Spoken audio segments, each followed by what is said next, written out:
What's going on, YouTube fam? Welcome back to the channel. So on today's video, we're going to actually go into the earnest money deposit and what that is. We've been getting a lot of questions from people relocating to Michigan on what that process looks like. So we want to make sure that we keep you guys informed. Absolutely. There's going to be a whole video playlist on how to buy here in Michigan. All right, let's go. Let's go.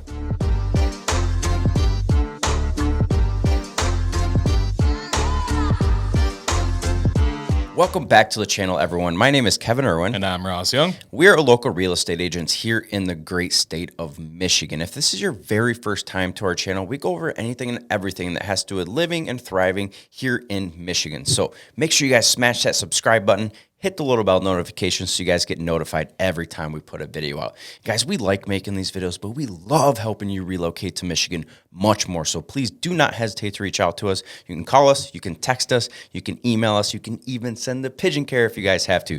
Whatever you have to do, Ross and I have your back when it comes to making a move here in Michigan.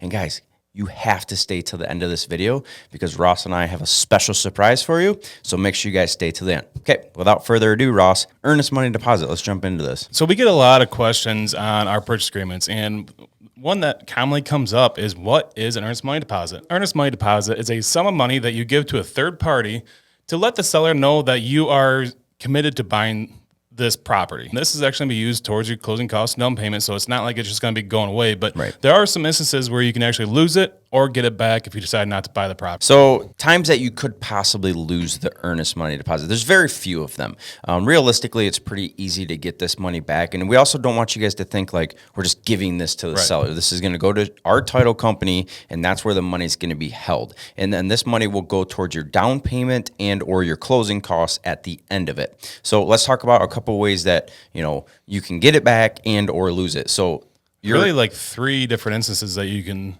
get it back. Right, and that is during your inspections. So you've got your first set of inspections, which is actually the home inspection, which we'll go into in a different video. You've got the second, which is well and septic inspections. Obviously, if you don't have well and septic and you're in the city, you're not going to have to worry about that one. And then the third is the appraisal inspection. So those are the times that you could get it back. And let's say, for instance, that the inspections go bad and the sellers are not willing to do anything about it. And you decide, you know what, Kevin and Ross, we just don't want to buy this house anymore because we just don't want all of the repairs and we just can't afford it.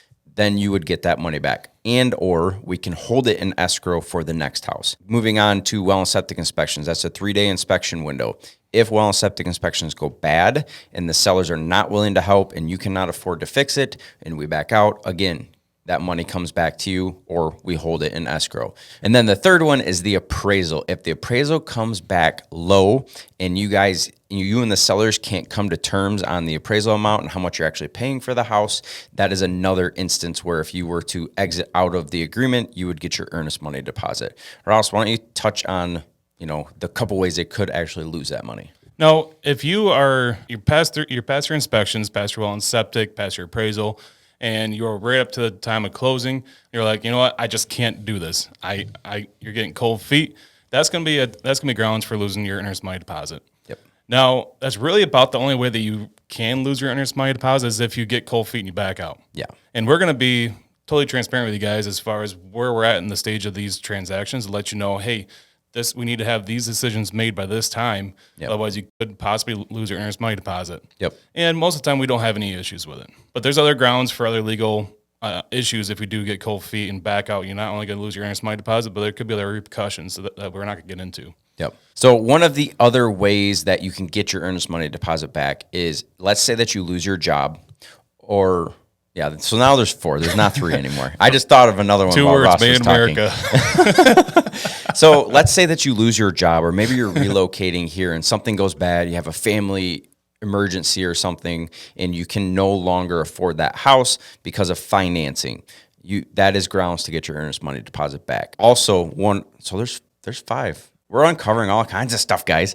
So let's say that interest rates, we put in the offer that 6.5 is as high as you're going to go. Well, I'd still consider that financing, so I'd say it is part finance, but I want people to understand because interest rates are so volatile right now. So let's say that interest rates spike up to 8% and you're not locked in and all of a sudden you can't afford that house anymore. Again, that is financing, but you'll get that earnest money deposit back.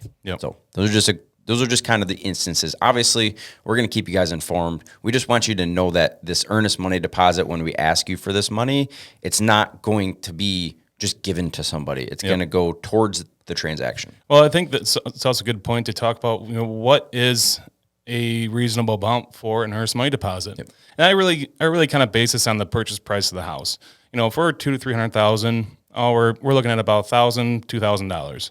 If we're $400,000 or $500,000, I like to see somewhere around $5,000. And if we're $800,000 above, we're looking 10, 15. If we even on some of these like new builds, some of these builders will not accept an offer without a $25,000 EMD. Yep. So it really does depend on the price range, and Ross and I are going to be able to guide you as to what we think that earnest money deposit fee should be. Yep. So when does the earnest money deposit need to be submitted by? So in our purchase agreements here in Michigan, it is within 72 hours of a fully executed purchase agreement, meaning the last signature is on that purchase agreement. We need that money within 72 hours. So if you don't live here, there's multiple different ways we can get that. You can either mail us a certified check, and we'll give you the address and everything on where to mail that to, or we can wire it, or there is some other services out there for the earnest money deposit. No, I think this is going to be really helpful. This is a very common question that we get from a lot of people that are moving here, because a lot of states have a lot of different rules, and Michigan's is all the same. So, and that's kind of why we figured we'd throw out this series for you guys so that you understand the Michigan contracts and what you're going to encounter here, especially if you're not a first-time home buyer and you have bought and sold in a different state, things can be different here. So make sure, again, you guys smash that subscribe button so that when we do put more of these videos out, if you're looking to relocate here, that you understand all of our processes. So again, if you guys are looking to relocate to Michigan, please do not hesitate to reach out to us. You can call us, you can text us, you can email us, you can even send the pigeon care if you guys have to. Whatever you have to do, Ross and I have your back when it comes to making a move here in Michigan. So congratulations on staying to the end of our video. Ross, what do we have here? Dude, we really appreciate everybody that watches our videos. It really makes us worth it. Yes. And we want to share our appreciation with you guys by starting to do a monthly giveaway. Yes. And what we have is, hey, stuff from Michigan, because Michigan is an awesome place to live. It's an awesome place to even draw on cutting boards and things like that. So we decided, hey, let's put together something for our subscribers, people that comment. And why don't you go over how do you enter for this basket? Yes. So you enter to win this basket. It's simple. So we need you to subscribe to the channel, hit the little bell notification, and then down in the comment section, put a comment on why you think Michigan is a great place to live, or maybe what is your favorite thing about Michigan? Why are you wanting to move here?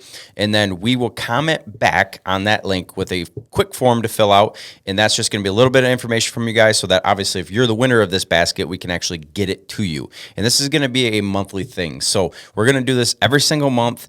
And we're just going to be traveling around to different areas of Michigan, doing videos for you guys and collecting stuff as we go to put cool baskets together or whatever we may have for you guys that month. So pretty excited about it.